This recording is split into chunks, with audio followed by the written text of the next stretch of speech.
और इस बीच अहम खबर नारायणपुर अबूझमाड़ के मेहंदी में नक्सलियों ने ब्लास्ट किया है। ब्लास्ट में आईटीबीपी के 2 जवानों के घायल होने की खबर है। घायलों को लेकर जिला अस्पताल में जाया गया है। एम्बुलेंस रवाना हो गई है। अस्पतालों पर भी नजर है और घायलों को मौके से एयरलिफ्ट करने की भी तैयारी हो रही है। बस्तर आईजी सुंदरराज पी ने घटना की जानकारी दी है। तो ये बड़ी खबर आपको बता रहे हैं और लगातार एक्शन के बीच ये खबर, जहां पर फिलहाल हमारे 2 जवान घायल हैं और उन्हें अस्पताल भेजा गया है। इसके साथ ही एयरलिफ्ट करने की भी तैयारी है। जो घायल हैं यहां पर नक्सलियों ने ब्लास्ट किया है। तो ये बड़ी खबर आपको बता रहे हैं नारायणपुर अबूझमाड़ के मेहंदी से, जहां पर नक्सलियों ने ब्लास्ट किया। ब्लास्ट में आईटीबीपी के 2 जवान घायल हो गए हैं। फिलहाल यही अपडेट है। घायलों को लेकर जिला अस्पताल के लिए एम्बुलेंस रवाना हो गई है। सहयोगी विकास तिवारी हमारे साथ जुड़ गए। विकास, बताएं क्या है अपडेट? देखिए, आईटीबीपी के 2 जवान हैं जो घायल हुए हैं और आपको बताऊं कि मोहंदी जो इलाका है अबूझमाड़ का, दरअसल अब फोर्स लगातार अंदरूनी इलाकों में कैंप लगाने की तैयारी पर है। मोहंदी में हाल फिलहाल में एक नया कैंप स्टैब्लिश किया गया है और इसी तरह से आगे बढ़ते हुए अब कुतुल, जो कि माओवादियों की राजधानी के तौर पर जाने जाती थी कभी, उस इलाके में भी कैंप स्टैब्लिश करने की तैयारी चल रही है। उसको लेकर गहन सर्चिंग लगातार जवानों के द्वारा की जा रही है और लगातार ऑपरेशन किए जा रहे हैं। आपको याद हो, बीते दिनों अबूझमाड़ के इसी इलाके में ही माओवादियों पर सबसे बड़ा प्रहार अब तक का हुआ था, जिसमें अब तक 38 माओवादियों को मारा गया है। तो इस तरह से लगातार माओवादियों के खिलाफ ऑपरेशन चल रहे हैं। तो माओवादियों में भी एक बौखलाहट है, वो भी पलटवार करने की तैयारियां में। हालांकि ये भी सही है कि पूरी बस्तर डिवीजन उनकी पूरी तरह से नेस्तनाबूद कर दी गई है जवानों के द्वारा, लेकिन फिर भी उनके जो निचले दलम के लोग हैं या उनके जो बाकी जो साथी हैं, वो कोशिश में है कि जवानों को किसी तरह से नुकसान पहुंचाकर उनका मोरल डाउन करने की कोशिश की जाए। इसी तारतम्य में आज उन्होंने मोहंदी कैंप के आसपास के इलाके में, जिस इलाके में जवान सर्चिंग पर थे, उन्होंने आईडी बम प्लांट किया हुआ था। जब जवान लौट रहे थे तभी वो उसकी आईडी बम की चपेट में आ गए। 2 आईटीबीपी के जवान घायल हैं, उन्हें जिला अस्पताल पहुंचाया गया है और एयरलिफ्ट करके रायपुर भेजने की तैयारी है, क्योंकि नारायणपुर वो इलाका है जिन इलाकों में जवान तो तैनात हैं लेकिन उनके लिए बेहतर सुविधा के कोई ढंग का हॉस्पिटल नहीं है।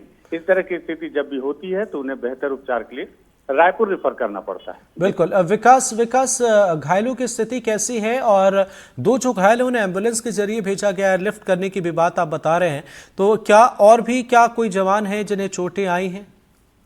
देखिए, अभी फिलहाल जो पुलिस ने जो पुष्टि की है उसमें तो उन्होंने 2 ही जवानों का आंकड़ा दिया है। हो सकता है कि जवानों का आंकड़ा बढ़ भी जाए, क्योंकि ये भी जानकारी मिल रही है जो सूत्रों के आधार से कि जवानों के आंकड़े बढ़ भी सकते हैं। जो घायल हैं उनकी स्थिति फिलहाल स्थिर है और डॉक्टरों की निगरानी में है। लेकिन जो सबसे बड़ा सवाल मैंने बताया आपको कि करोड़ों रुपए खर्च जरूर किए जा रहे हैं नक्सल उन्मूलन के लिए, लेकिन बार बार ये समस्या आती है कि जवान जब घायल होते हैं तो उन्हें एयरलिफ्ट करना पड़ता है बेहतर उपचार के लिए। ये भी एक बहुत बड़ी समस्या है जी। बिल्कुल, निश्चित तौर पर अस्पतालों की कमी एक बड़ी समस्या है। विकास, आपसे ये समझना चाहेंगे, एक तो यहाँ पर रिएक्शन जैसा मालूम पड़ता है कि नए कैंप बनाए गए, उसके बाद जवान पहुंचे, निकले हुए थे सर्चिंग पर, ये ब्लास्ट हुआ। क्या ये रिएक्शन के तौर पर ही हम देखें या फिर नए कैंप बनने के साथ साथ एक्शन भी सुरक्षा बलों का लगातार जारी है, उससे बौखलाए हुए हैं नक्सली? देखिए, एक्शन का रिएक्शन ही इसे माना जा सकता है और ये बात भी तय है कि लगातार माओवादियों पर बड़ा प्रहार किया जा रहा है और माओवादी इस फिराक में हैं कि वो भी अपनी उपस्थिति दर्ज कराएं। वजह यह है कि लगातार माओवादियों का जो मोरल हो डाउन होता जा रहा है। बीते दिनों उनकी 1 करोड़ की इनामी जो साथी है सुजाता, उनका तेलंगाना में गिरफ्तार होना, या हालांकि उस पर संदेहास्पद अभी भी बना हुआ है मामला कि वो गिरफ्तार हुई है या सरेंडर की है, पुलिस ने इसका खुलासा नहीं किया है।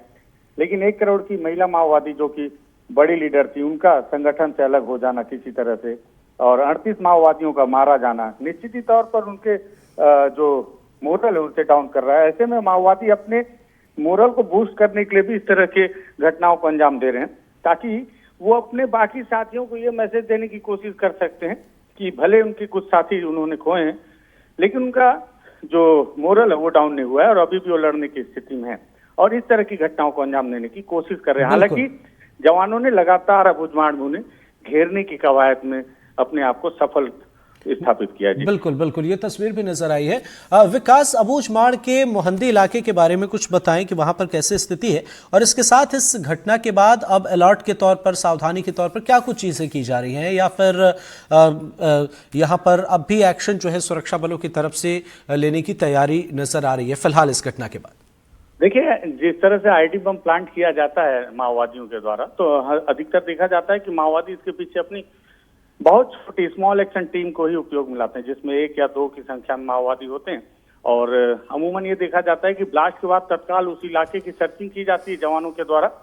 कोशिश की जाती है कि जिसके द्वारा इस बम को प्लांट किया है या ब्लास्ट किया गया उसकी गिरफ्तारी हो सके। कई दफे ऐसा भी देखने में आता है कि ब्लास्ट के तुरंत के बाद माओवादियों के द्वारा फायरिंग की जाती है, जिससे कि जवानों से उनके वेपन भी लूट सके, लेकिन हालांकि यहाँ पे ऐसी कोई स्थिति नहीं हुई। माओवादियों ने केवल ब्लास्ट किया, जवानों पर किसी तरह की फायरिंग नहीं हुई, जिससे कि उनके हथियार सुरक्षित हैं। और ये जो इलाका आप पूछ रहे हैं, मोहंदी का जो इलाका है, यह अबूझमाड़ के द्वार के तौर पर आप जान सकते हैं। आप ये मान सकते हैं कि धीरे धीरे फोर्स अब अबूझमाड़ के उस इलाके में, जिसे बूझा नहीं जा सक रहा था, उस इलाके में भी अब फोर्स का दखल बढ़ता जा रहा है। मोहंदी में कैंप लगाना कहीं न कहीं माओवादियों के ऊपर एक और जीत के तमगे के रूप में देखा जा सकता है। निश्चित तौर पर आपने बिल्कुल सही कहा कि इससे मोहंदी में जो कैंप लगाए गए हैं उसका असर भी आने वाले वक्त में होगा। बहुत बहुत शुक्रिया विकास, नजर बनाए रखें।